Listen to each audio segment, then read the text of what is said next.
Yes. Here I am. I found it. Thank you. What a great session. Amazing, again, diversity of the research, and really appreciate you all getting through in the allotted time. I've got questions for everybody. We have questions coming in through the chat. Let me just see, is Joram with us yet? I don't see. So let's go ahead to Gift in Liberia. Gift, hi. Congratulations on really nice work in creating safe spaces for key populations in the clinics in Liberia, and I think a 7% positivity of the clients that were tested, and 95% linkage. So that was terrific. Can you just comment on what's happening in terms of the scale up of this intervention and the sustainability? What's happening in terms of bringing this to other clinics and following the training and having it be sustained over the longer run? Looks like we've lost Gift. Okay, the show must go on. Joram, let me come to you then. And a really nice work on telehealth in Uganda. And I think you said that about 80% of the adverse events reported were resolved without a follow-up, and nearly 20% there was a follow-up required in referral. Can you just comment, I don't know if you have information about this, about the patient satisfaction? Were the clients satisfied with this telehealth management, or did they feel like if they had a problem, they all should have been seen?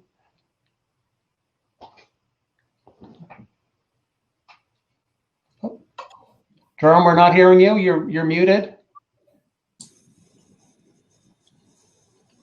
Yeah, unmute yourself.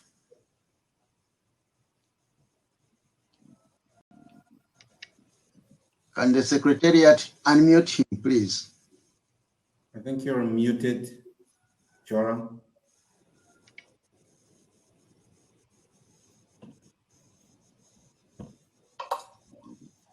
Okay, we'll come back to Joram. The show must still go on, and we'll come to Dr. Chidubem, and really great work, similar to what Gift did in Liberia, with bringing one-stop service to 66 hospitals in 10 states in Nigeria. And can you just comment on, you had great success in reaching, getting a foothold in the hospitals where you did.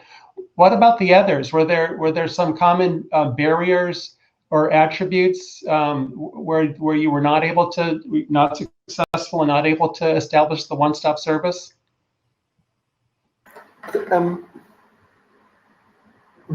Actually, we met our target, which was to establish the 66 one-stop shops across the 10 states in Nigeria. The initial barriers we faced were how to work with faith-based organizations who own some of the hospitals. And then like some of the hospitals are owned by the Catholic Church, which has a zero tolerance for activities of the key population community. And I think a few of the hospitals were also owned by the Anglican Church, which was also not very tolerant. We had to engage with the board of management of these different facilities, and then we made them realize the responsibility on the hospital as a service provider, irrespective of people's personal lives. And after we engaged them, we also involved the key population community members who worked very closely with them. And over time, it took a while, but we were able to actually make a headway, and they created these safe spaces available in these facilities, which were originally not very disposed to having the population served at their communities.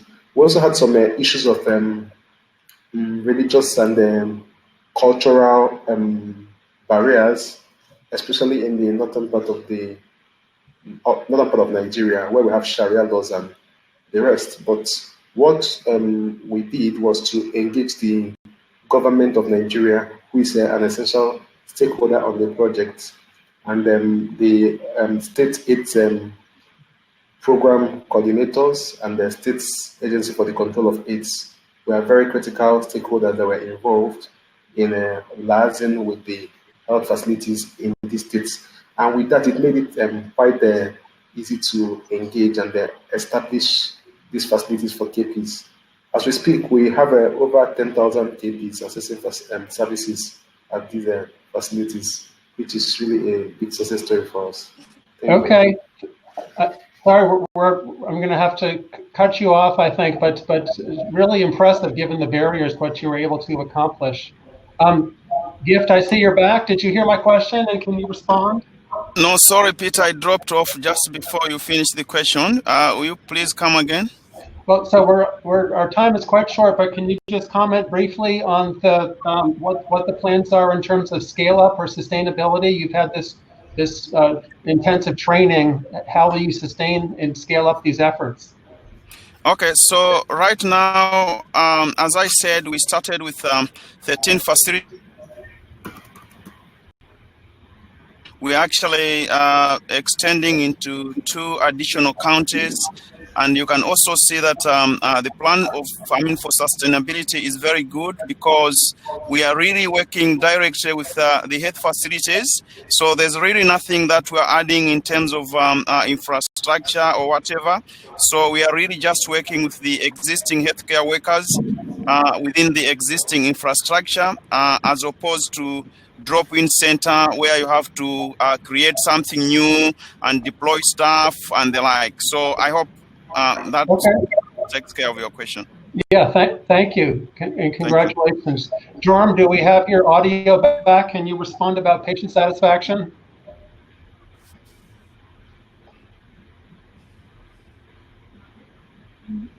We're still not hearing you. Sorry, we're still not hearing you. Let's go to, I'm sorry, we'll try to come back, although our time's almost up.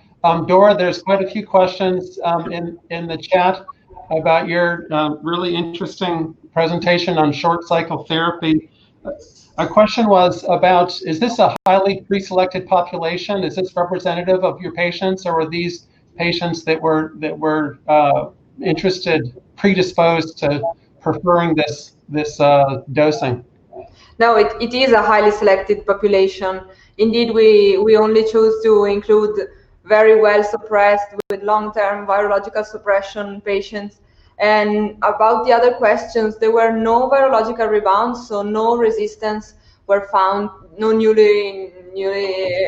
resistance were found. And about the why we're still going back to short cycle therapy, it's quite different from drug holidays, actually. We are performing a systematic review on the topic because we believe that there is a great difference between having a 1 week or more weeks off from antiretroviral therapy to having only 2, 3, 4 days off. It's quite different from a pharmacokinetic and virological point of view. Terrific, thank you. And we're almost at time, but I'm going to, Jose's here with us and had really remarkable work getting the retention from 60 to 70% up to over 90%. So Jose, the question is this going to be sustained? Are you going to keep calling and visiting patients beyond the 3 months, or is it really once they're linked and that should continue? Well, the way we conduct the visits, we make sure that in the first 3 months they receive every month at least 1 visit or phone call, and then afterwards, only whenever they are defaulters, 2 weeks, basically 2 weeks after becoming defaulters, we do perform these visits. So in terms of resources to sustain this, we've been doing this for the past 5 years. The intensified activities in those health facilities happen. Trial version. happened in 2018, and we've been able to trial version 444 health facilities right now. So it is happening. We're doing through volunteers, peer educators, and mental mothers, and it's happening. Trial version. Thank you. Excellent.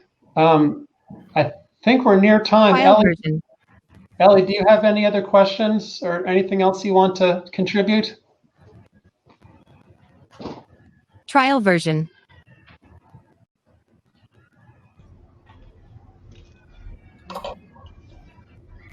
Trial version.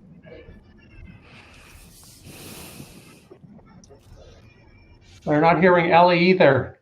Trial version. Joram, do you have audio? Can you respond about the patient satisfaction? We'll try one last time. Yes, thank you very Trial much. version. Am I audible now? Yes, go ahead. Yes, finally. Thank you very much. Trial version. So in the hotel health facility, we do have a patient satisfaction check that is done every other Trial version. after 3 days from the patient interaction with the client. So unfortunately, many of these Trial clients, version. use telephones through proxies. So a few of them that we're able to get to report satisfaction, okay, to the services. Trial version. Many others are unable to be connected to. Most times they're able to get to us because they do contact Trial us when version. they need us. But when you do follow them up after a period of 2 to 3 days, sometimes we find we're unable to access them. But for those that we're able to reach to, yes, they report satisfaction. Trial with the version. services. Excellent. Yes, thank you very much. Yeah, Trial version. thank you. Joram, we may be getting some other messages from you if you can go back onto mute. Ellie, are you unmuted? Do you want to wrap Trial version. up? No, I think you can hear me now. Yes. I want to thank all these youngsters for the good work they are doing. It has always been my dream to see them taking over from us. Thank you so much. Very grateful. Good, and thank you again to all. Really fantastic science and very impressive to see. So thank you for participating and great presentations. We're going to go on to our tea break. It's 23 past the hour, I believe. And yes, we'll go back. We'll be back at 35 past the hour for which should be a fantastic session on stigma and HIV. So off to your tea breaks, please.